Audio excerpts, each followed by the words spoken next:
Saudações azulinas a todos os nossos amigos do canal Ricardo Coração de Leão.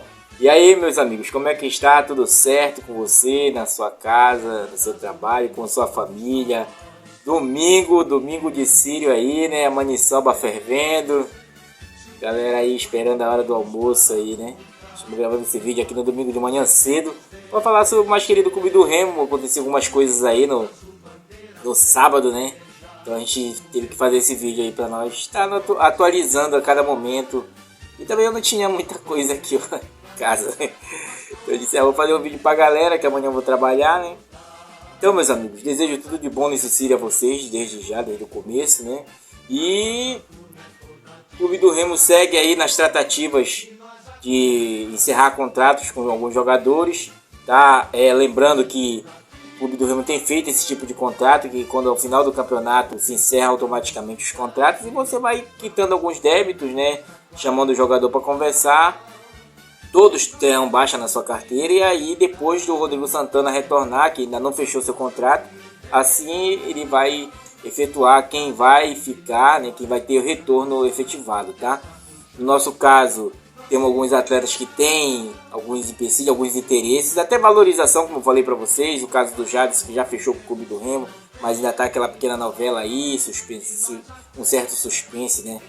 Bom, eu estive acompanhando as entrevistas do Rodrigo Santana, ele deu umas entrevistas antes de viajar, e numa ele foi bastante enfático sobre as oportunidades que foram dadas a alguns atletas da terra, porque sempre se pergunta, né? E a base, vai ter oportunidade, a base é aquilo, meus amigos. Ou a gente muda o nosso retrospecto de ver a base, ou a gente começa a trabalhar a base desde cedo, taticamente, porque nós não é só aqui o Clube do Remo.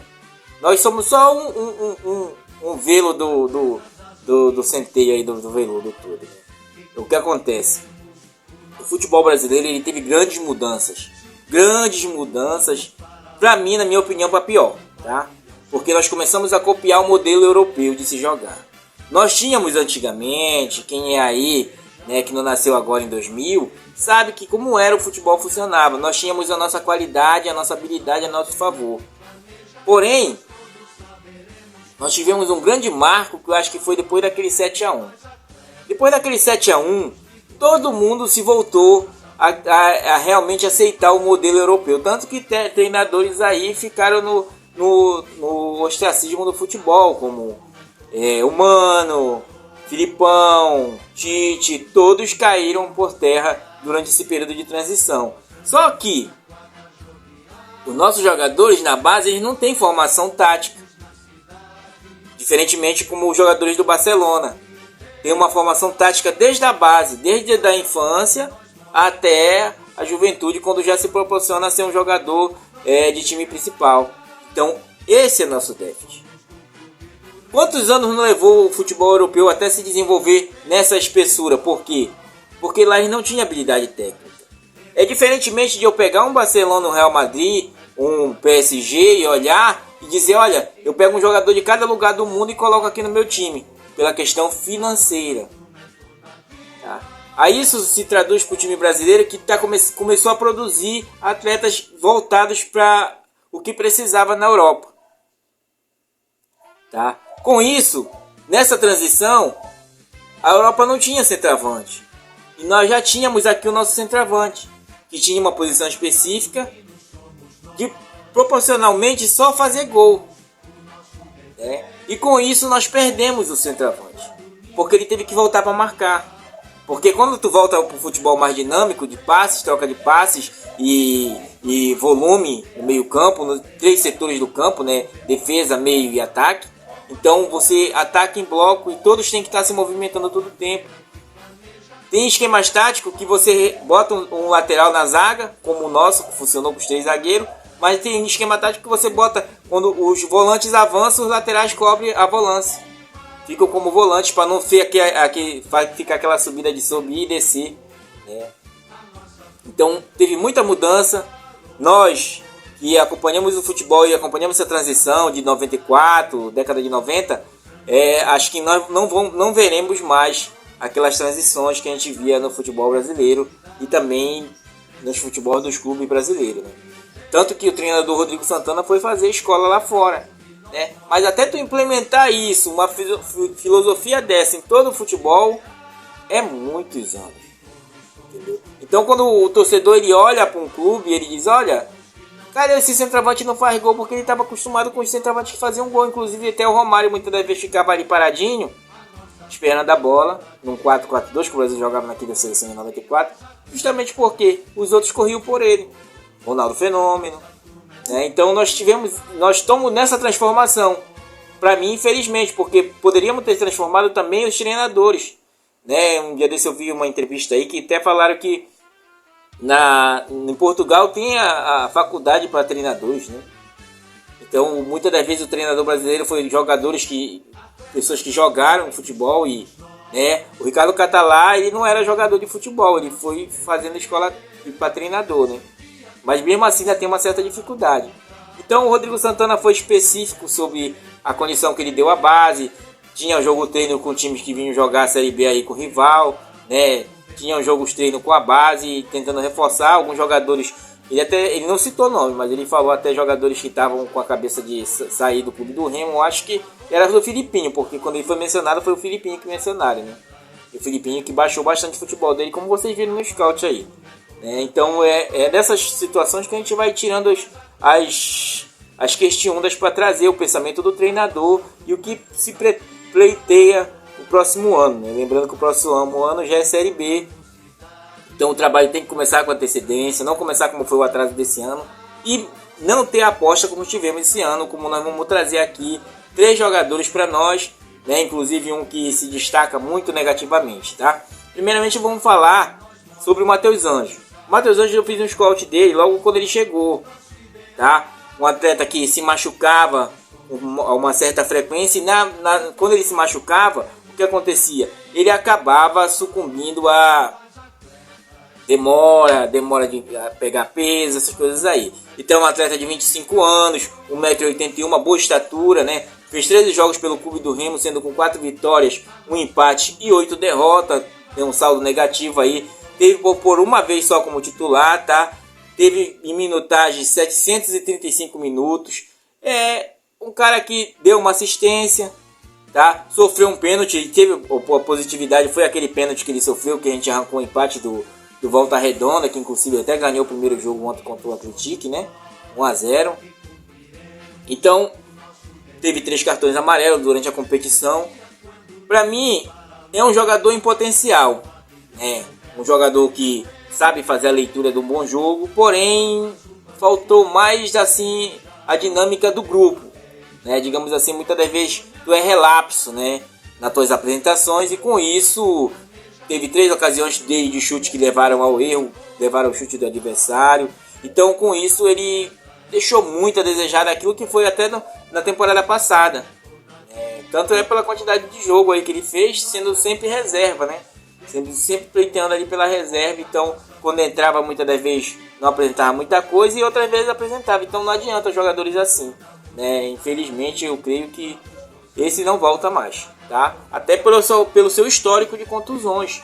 Ele tem um histórico muito grande de contusões e muita dificuldade de recuperação, tá? Muita dificuldade mesmo, tá, meus amigos? Então esse foi o Matheus Anjos, né? Uns até chamavam ele de menino de condomínio, pelo cuidado. Ele ajeitava mais o cabelo do que jogava a certas horas, tá? O outro que nós temos aí também em suspensão, que terminou seu contrato, né? É o Pedro Vitor. Está sendo valorizado agora, tem proposta da Ásia, eu espero que vá, tá? Porque os números do Pedro Vitor, eles não são legais esse ano para nós, eu confesso a vocês. Claro que nós temos a expectativa do Pedro Vitor, aquele Pedro Vitor que a gente viu antes de se contundir. Lembrando que o Pedro Vitor já fez a cirurgia em 2 joelhos, da mesma proporção. Cirurgias essas que demoram anos para se recuperar, né? Inclusive essa semana agora ele tirou um pino ainda da cirurgia. Eu conheço uma pessoa que se operou com o doutor, esqueci o nome do doutor do clube do Remo, ele é um médico especialista nessas cirurgias. Ele falou lá pra ele que ele reconstruiu o joelho do Pedro Vitor todinho, as ligações, os ligamentos, tudo que se rompeu. Estourou o joelho dele, né? Entendeu? Os ligamentos do joelho.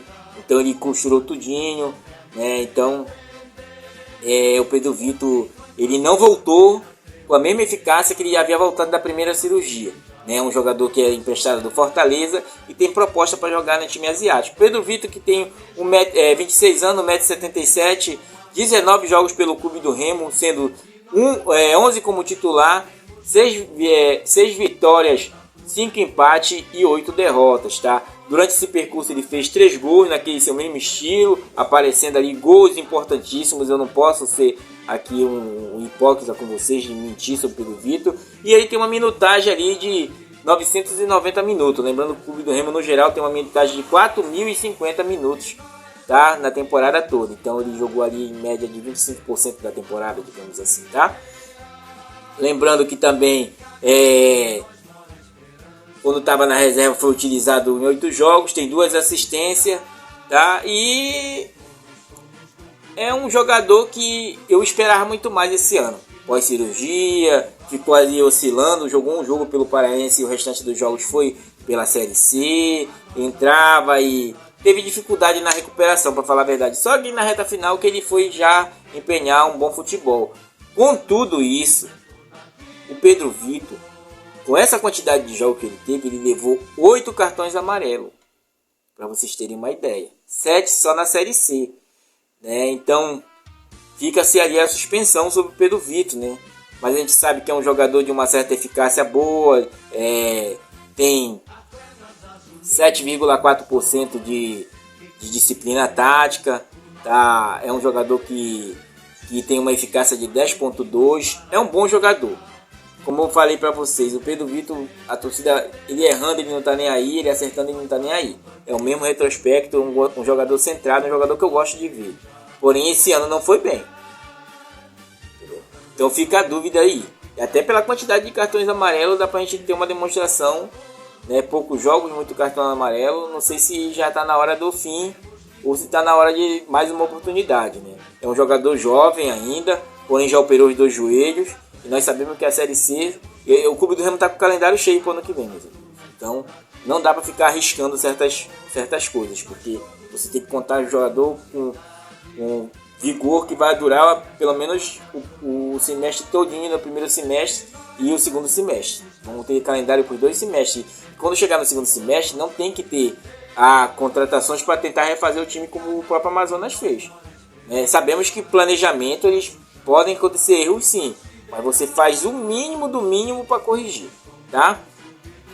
Mas se não, tem que corrigir tudo mesmo, tá? Não tem jeito, tá? O outro que a gente vai terminar falando é sobre aí o Ribamar, né, meus amigos? Ribamar, 1,84 m, 27 anos de idade, fez pelo Remo 36 jogos, sendo 15 vitórias, 10 empates, 11 derrotas, tá? Foi titular em 4 jogos apenas, tá? Fez 3 gols nessa temporada pelo clube do Remo, sendo um gol naquela situação lá que ele fez o gol do desempate aí no final, né? Foi importante também, tá? Nesse retrospecto. Perdeu vários gols, como a gente sabe, tá? Vários mesmo, jogou que poderiam ter decidido os jogos. É por isso que fica o receio da torcida. Tem uma minutagem de 1.595 minutos pelo clube do Remo, tá? É um jogador que tem um vigor físico realmente que era para ser um bom centroavante, tá? Porém, no retrospecto de definição e poder decisivo, é um jogador que fica muito abaixo, não tem um bom jogo aéreo também, apesar da estatura, e faz bem o facão, porém na hora de definição, cara a cara, ele não tem a eficácia, né? Para mim, ele justamente é uma falha da base. Uma falha que ele deveria ter corrigido desde a base até chegar ao futebol profissional, tá? É um jogador de grupo, é um leão de treino conhecido, tá? Porém, não adianta ser um leão de treino se na hora do jogo você não apresenta o retrospecto, principalmente tratando daquela área onde ele joga, né? Jovem ainda, lembrando que o jogador, o seu alto nível é dos 25 aos 30 anos, então ele está dentro da margem, ainda pode se recuperar sim. Fez uma temporada até pior do que a do ano passado, porque ano passado ele fez 6 gols, tá? Oscilou por 2 times, até jogou no Chapecoense pela Série B e foi terminar a Série C pelo Náutico também. Eu vejo, cara, o Ribamar como a transição do que era o centroavante o centroavante de marcação. Ele consegue marcar, porém ele não consegue fazer as duas funções ao mesmo tempo, né? Eu acho que raramente no Brasil tu vai encontrar um centroavante desse, que marque ao mesmo tempo faça gol. Raramente, pode escrever aí, quem quiser escrever, escreva. Que raramente, eu até peço que o amigo torcedor, a amiga torcedora que acompanha o futebol aí, escreva aí se você conhece um que consegue marcar, voltar para marcar até o meio e continuar agressivo no ataque. Não tem mais, entendeu? Por isso que eu comecei o vídeo falando daquele retrospecto da mudança do futebol brasileiro, principalmente se tratando do esquema tático, né? Então, para mim, o Ribamar ficou nesse meio termo. Na minha concepção, ele é um jogador muito frio na questão da cobrança que a torcida xinga, fala outras coisas aí, entendeu? Então, eu acho que ele deveria pegar um time mais moderado, para talvez nessa moderação de um time sem ser um clube de massa, né, como a própria Ferroviária de São Paulo, né, que é um time que tu não vai ter aquela cobrança assim, porque querendo ou não ele vem no retrospecto de um jogador que perde bastante gols e com isso já chega no imaginário popular, no imaginário nosso todos. Eu procurei muito fugir disso, porque é muito fácil eu chegar aqui para vocês e falar do Ribamar, muito fácil, porque ele já estava feito no imaginário popular. Então seria muito mais fácil eu chegar e tirar toda a responsabilidade de todo o plantel e jogar na costa dele.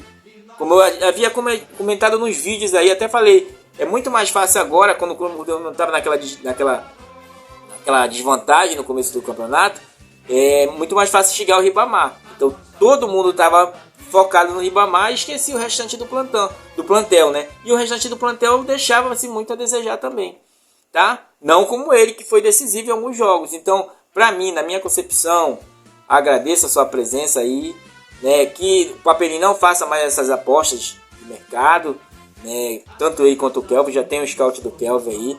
Então eu estou lançando dele hoje porque ele saiu no sábado do Clube do Remo, né? Espero que não volte. Mas desejo boa sorte a ele, porque para mim, na minha concepção, ele tem que pegar um clube de menor pressão, para talvez ele conseguir desempenhar sem a cobrança, sem aquela pressão de torcida em cima da sua mente. Eu acho que é isso.